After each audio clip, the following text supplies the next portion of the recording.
Duel really couldn't have started any better for the Panthers. And Bucknell still searching for that first takedown. Bucknell in an interesting spot for sure, and Braden Bauer, hometown of Williamsport, Pennsylvania. Yeah, again, a lot of talent in the PA area. And it's just something sometimes different when you're facing that competition day in and day out. We've seen a lot of wrestlers not have great success at PA and the state championships and all of a sudden get to college and they break through. So I think that's what you're looking for when you wrestle in Pennsylvania. Oh. Cade has a kind of like stalking mentality here. He was getting really low on his knees to try to advance there. That's a level change, Dom. For sure, yeah. And Cade Brown kind of coming off some momentum from that Lehigh match. Going into the final match of the night, it was 15-15. Brown got the fall against Lehigh's Owen Reinsel and won that duel for his team. Yeah, and that really, the end of that you mentioned, it was really just great kind of positional wrestling. It looked like the Lehigh wrestler was going for a little bit of cement mixture, tried to toss Cade to his back. Cade just kind of wrestled through that position, found himself on top of the Lehigh wrestler, and was able to get the quick fall. So it's one of those things where you thought for a second Lehigh was going to get the win, then Cade just stayed with it, picked up the fall. And as we mentioned at the top of the broadcast, their second victory, a dual victory that ended on the very last match. It was super exciting. And that's exactly what you like to see. On the Bucknell side, Braden Bauer is a senior. He's a biology major. That's impressive to me. How are you going to wrestle and do such a disciplined sport and then be a bio major on top of that? That's so far above my head. I took a bi-sci class in college. I was a business major, and even that low-level biology was very difficult for me to comprehend. So to be able to wrestle full-time as a senior, go through that gauntlet of an academic profile is something to be said for sure. Absolutely. And this first period's winding down. No points on the board, no takedowns, with about 20 seconds left here. Yeah, unfortunately, this is the theme. The first really 4 matches now, not a ton of activity in the opening period. We had to wait 6 minutes and 45 seconds to see a flurry of activity in the last match. But this is what you'd rather have in the early season, especially going into this second period here. But whenever you have those out-of-conference duels, you want to feel yourself out. You want to find your starters before you start ACC duels and EIWA duels.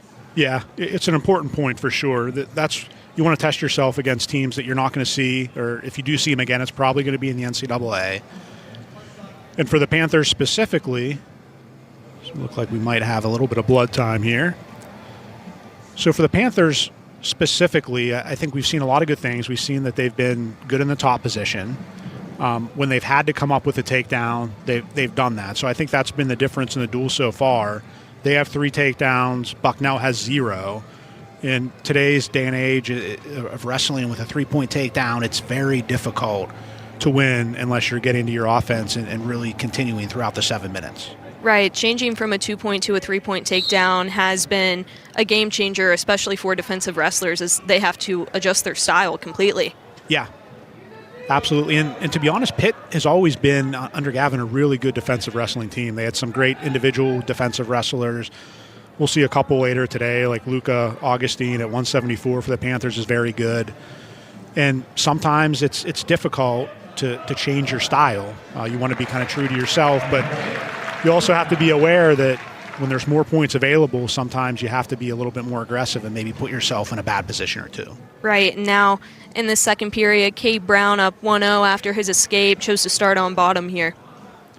And I like what he's doing here, really keeping his back to the center of the mat.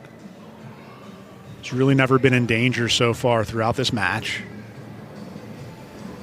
And you mentioned the level change. He's really good at getting below his opponent. A little half shot there by Bauer. Bauer's still a very competitive wrestler. This year he lost 4-1 against Virginia Tech's Noah Ninninger. Very impressive duel that the Bucknell Bison gave the Virginia Tech Hokies. Yeah. And just as you say that, a little bit of an announcer jinx here as Cade Brown gets in on a shot. Listen, I'm doing my best. Trying to elevate that leg, but a good wizard in there for Bauer. Might be able to fight this off. And now he grabs a leg there of Cade Brown. A little bit of a stalemate situation here. I think both wrestlers would be fine with a reset at this point. Winding down here in the second as well, about 15 seconds remaining. Now Brown elevating. Bauer still got a hold of that ankle.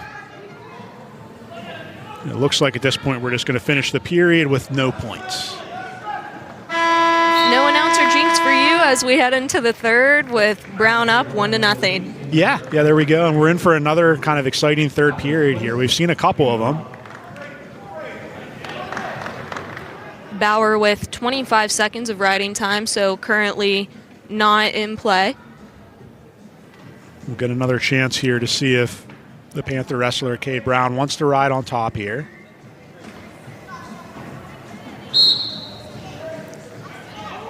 And that might just be the theme of the day if we keep going, and of course they let him out. Yep. So I jinxed myself again. And I'm actually excited. I want to see a match that ends on the feet here. You mentioned the level change earlier. It's just something Cade's really good at. Very comfortable on the edge of the mat as well. If you could force him out here, you could pick up a stall, which would put a little bit of pressure back on Bauer. And Bauer did get hit with a stall. Cade started with a single, switches to a double leg. Bauer trying to fight this off. Cade has the benefit. He has plenty of time to work through this position. So now he tries to elevate, dump Bauer onto his back. Then he gets the 3 points. What a sequence from Brown right there, trying to work in on the single, switching to the double, and just sticking with it until he can get those 3 points. Yeah, it's just like classic chain wrestling. And I think the patience is what was critical there, is he just waited, and then eventually Bauer made a little bit of a mistake, and Brown was able to capitalize. Now we have less than 1 minute remaining in the match. Ride time still not a factor as Brown is on top and worked Bauer's time all the way down. Yeah, definitely impressive. And I think for Brown, what's been most impressive, just his patience throughout the match, right? Like, you never felt like he was in danger. He had a couple good shots earlier as there's a second stall call, so it should be a point there for Brown again. It would make this even better for Cade Brown if he could work into a turning combination here. Pick up the first bonus point win for the Panthers. It'd be very big in this duel.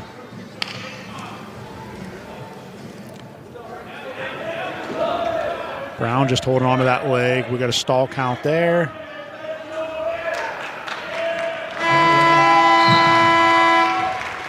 That match will end. No riding time, so a 5-1 win there by number 20, Cade Brown, and another victory for the Panthers. Another decision win for the Panthers as we head into the